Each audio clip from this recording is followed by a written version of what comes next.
আসসালামু আলাইকুম বন্ধুরা, আপনারা সবাই কেমন আছেন? আমি ভালো আছি।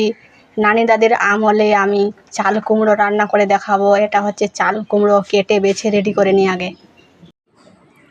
চাল কুমড়ো আমার এক কড়াই প্রায় হয়ে গেছে। আমি এগুলো এখন ধুয়ে নিব রান্না করার জন্য। চাল কুমড়ো রান্না করার জন্য এখন আমি কড়াইতে তেল দিয়েছি, পেঁয়াজ দিয়েছি। এখন লাল লাল করে ভাজবো। লঙ্কা গেল, হলুদ গেল, লবণ গেল।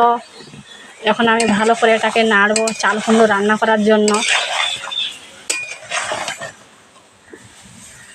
আমি এখন চাল কুমড়োগুলো ঢাপিয়ে দিব 20 মিনিট হওয়ার জন্য।